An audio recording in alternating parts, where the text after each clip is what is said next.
তো আমার বন্ধুর ওয়াইফ গাড়িতে মারা যায়। মারা যাওয়ার পরে আমার ছেলে খুব কাঁদতেছিল, মানে সে বিশ্বাস করেছে ঘটনাটা সত্যি, চিৎকার করে বলছে বাবা বাবা বাবা কোথায়, বাবা কোথায়। তখন আমি বলতেছিলাম ছেলেকে যে চুপ করো, এটা সিনেমা, এটা সত্যি না। বলে না বাবা এটা সত্যি। আমি না, এটা সিনেমা, তুমি চুপ করো বাবা, চুপ করো। সে কোনোভাবে চুপ করছে না, চিৎকার করছে। তারপর যাই হোক কন্ট্রোল করে। আরেকটা শুনি আমি, এটা আমি দেখি নাই, আমার ওয়াইফ বলেছে, আমি বাসায় যখন বের হয়ে আসি তখন আমার ছেলে, আমার বাসায় যারা কাজের ছেলেরা আছে তাদেরকে জানি বলে যে বাবা এইভাবে কথা বলে সিনেমায়, বাবা এইভাবে নাচে, বাবা এইভাবে ড্রেস পরে। কিন্তু আমি যখন যাই, যখন তাকে জিজ্ঞেস করি, সে না, এখন ফিল্মের প্রতি তার কোনো আগ্রহ নাই। বাট সে স্কুলে কোন সময় সে বলে যে তোমার বাবার নাম কি, তখন বলে যে আমার বাবার নাম এস.এম. আসলাম তালুকদার। মান্না শব্দটা সে কম বলতে চায় এখন, মানে আপনার আসল নাম কম বলতে চায়। আপনার আসল নামটা কি আসলে এটা? এস.এম. আসলাম তালুকদার মান্না। ওকে, তো মান্না বলে না। তো সে বাবা ফিল্ম অ্যাক্টর, নায়ক, এটা তার প্রাউড ফিল সে করে না। সে তাকে বলে তোর বাবা কি করেন, মুভি অ্যাক্টর। ওকে, বলার সাথে সাথে সে অন্য প্রসঙ্গে চলে যায়। আচ্ছা, কারণ সে ইদানিং লজ্জা পায়। কি কারণ লজ্জা পায়? আমাদের দেশের গান টিভিতে যেসব টিএনএ বা বিভিন্ন চ্যানেলে দেখানো। একটু ইন্টারাপ্ট করি, ওর বয়স কত? 13 বছর। ওকে, এখন তাকে যে সব গান মানে টিভিতে দেখছে, এতে বম্বের ছবির সাথে কম্পেয়ার করতে যায়, তো তখন তার আর ভাল লাগে না। তখন সে বলে যে বাবা তুমি ডান্স করো না, বাবা তুমি এই ধরনের ফাইট কেন করো। কিন্তু আমি বুঝাতে পারি না যে বাবা আমার ছবির বাজেট হচ্ছে 50 লাখ আর ওদের ছবির বাজেট হচ্ছে 50 কোটি। ওদের দেশটাও বড়, ওদের বাজেটটাও বড়, আমার দেশটা ছোট, আমার বাজেটটাও ছোট। এই জিনিসটা বোঝাতে পারি না, যার জন্য ওর ভিতরে শাহরুখ খান ঢুকে আছে, ঋত্বিক ঢুকে আছে, ঐশ্বরিয়া ঢুকে আছে। তো আমাদের নেক্সট জেনারেশন যারা আসবে তারা আমাদের ব্যাপারে খুব শেকি হয়ে যাবে ফিল্মের ব্যাপারে। বিকজ আমাদের আমলে আমরা যখন ছোট ছিলাম এত কিছু দেখি নাই, তো ওরা কম্পেয়ার করা শুরু করেছে। একটা জিনিস মনে রাখবেন, আমরা বাঙালিরা কিন্তু ঠিক চ্যানেল যেমন আমরা সবসময় সুইচ করি, এ করে রিমোট চেঞ্জ করে বিভিন্ন চ্যানেল দেখি, ঠিক তেমনি সিনেমাটাও ওইরকম যদি সিস্টেম থাকতো রিওয়াইন্ড করার বা ফরওয়ার্ড করার, তাহলে কিন্তু করে ফেলতো। যেহেতু করা যায় না বলে করছে না। কিন্তু আমাদের ভালো লাগার জন্য ভালো ড্রেসম্যান লাগবে, মেকআপ ম্যান লাগবে, সিনেমাস্কোপ ছবি বানাতে হবে, গুড ড্রেস, গুড লোকেশন। কারণ আমরা কিন্তু বাঙালি, আমরা যত শিক্ষিত হই না কেন, আমরা জাতে কিন্তু বাঙালি ভাত মাছ মাংস পছন্দ করি, আলু ভর্তা এসব পছন্দ করি। কিন্তু আমার কথা হচ্ছে যে বম্বের সাথে আমাদের যারা সভ্য জগতে যারা বসবাস করছে, যারা আপার ক্লাস, যারা ড্রয়িং রুমে বসে ভালো ভালো ইংলিশ ছবি, হলিউডের ছবি দেখছে, তাদের কাছে আমার অনুরোধ, আপনারা বম্বের সাথে কম্পেয়ার করবেন না। 50 কোটি 50 লাখ। মানবে আপনার স্কুল কলেজ নিয়ে কিছু বলেন। 1 থেকে 10 মানে matric, Tangail Bindubasini government high school, then Dhaka কলেজে জিওলজি অনার্স কমপ্লিট করতে পারি নাই। আচ্ছা আচ্ছা, নতুন মুখের সন্ধানে ইন্টারভিউ দিলাম, বাস লেখাপড়াই।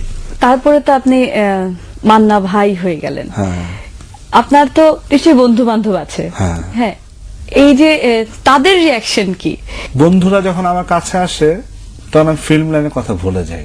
আচ্ছা, তখন না কেন জানি বারবার মনে হয় যে যদি ওই লাইফে আবার চলে যেতে পারতাম। নস্টালজিক, যে বন্ধু, সে বান্ধবী, সে স্কুল, সে লাইব্রেরি, সেই মেয়েদের সাথে দুষ্টামি করা, ফিল্ডিং মারা, প্রেম ভাব, বন্ধুদের সাথে শার্ট প্যান্ট পরে হইল করা, ফিল্ম দেখতে যাওয়া, ছবি দেখা, ওই মেয়ের সাথে চিঠি লেখা, প্রেমের চিঠি, আমি ভালোবাসি। আচ্ছা আচ্ছা, এগুলো হয়েছে? হ্যাঁ হ্যাঁ, এগুলো হয়েছে। এগুলো আপনার বউ জানে? ওয়াইফ জানে। কারণ এটা না, এটা স্বাভাবিক, বুঝছেন, যে মানুষের জীবনে না, অনেকে বলে আমার জীবনে প্রেম একবার এসেছিল, এটা সম্পূর্ণ মিথ্যা কথা। অনেক সময় অনেক ভাবে প্রেম আসতে পারে। তো বন্ধু বান্ধব অনেকে আছে যাদের সাথে যোগাযোগ হয়। তো কিছু ফ্রেন্ড আছে, আমার একটা ফ্রেন্ড তোপা নাম, রোজ, সুলতান আমার একটা ফ্রেন্ড, হেলাল আমার একটা বন্ধু। এরা এখন সংসার জীবন নিয়ে ব্যতিব্যস্ত।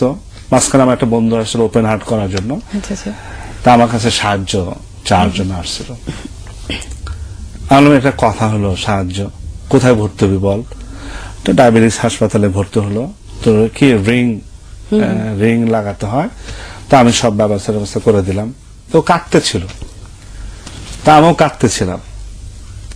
ও আমাকে আপটা আপটা করে বলতেছিল ছোটবেলার। হ্যাঁ, তখন না আমার খারাপ লাগছে যে হয়তো আমার পজিশনের জন্য বা আমি হিরো হয়ে গেছি বলে ও বলতেছে আপনি। না দোস্ত, তুই করে বল, তুই করেই বলবি, আমাকে আপটা করে বলিস না। তো অপারেশন করার পরে আমি টাঙ্গালে ভালোভাবে বিদায় করে দিচ্ছি। আর ফিল্মে আমার একটা বন্ধু আছে, বড় ভাই বন্ধু। এছাড়া ফিল্মে আমার কেউ বন্ধু না। ভেরি কমার্শিয়াল লাইন, এখানে বন্ধুত্বের কোনো মূল্য নাই। আমার একটাই বন্ধু আছে, সে হচ্ছে আমার ফাইট ডিরেক্টর মুসলিম ভাই, যে আমার ফ্যামিলি মেম্বার, যে আমার সুখের সময় আমার পাশে ছিল, দুঃখের সময় আমার পাশে।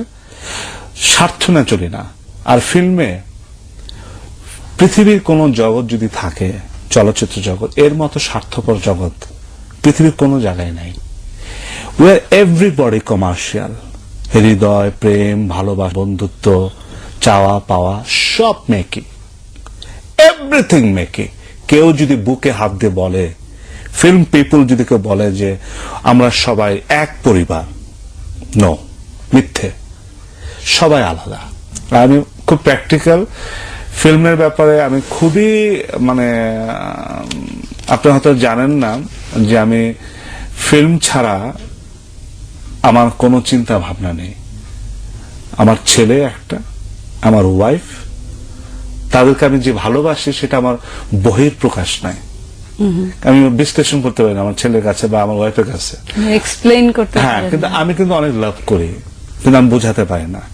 টিভির পর্দা আসছি বলে বা আপনার সাথে কথা বলে আমি কথাগুলো বলছি তা না, বা আমার ওয়াইফকে শোনানোর জন্য তাও না, এটা আমার মনের কথা।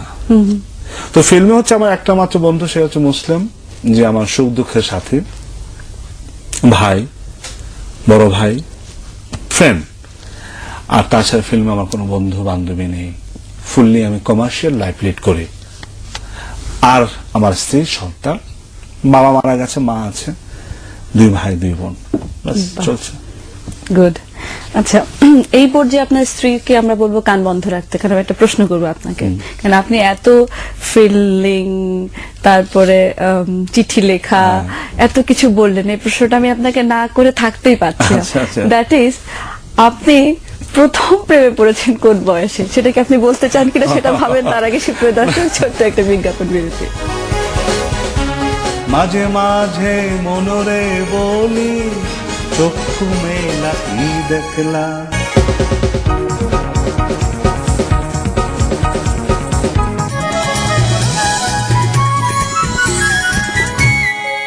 স্বাগতম সবাইকে।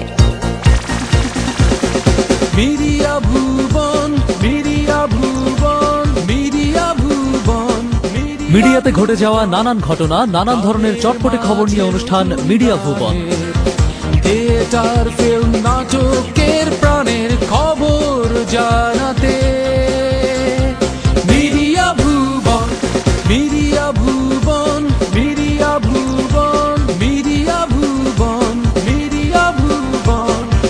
কানের মাঝে রিডিহাকের উপস্থাপনা ও কমল চাকমার প্রযোজনায় মিডিয়া ভুবন দেখবেন প্রতি বুধবার রাত 9:05 জানাতে মিডিয়া ভুবন। শোরুমে গ্রামীণ ফোন, সিরিসেল, Veet, Fair and Lovely men's active, Sunsilk shampoo.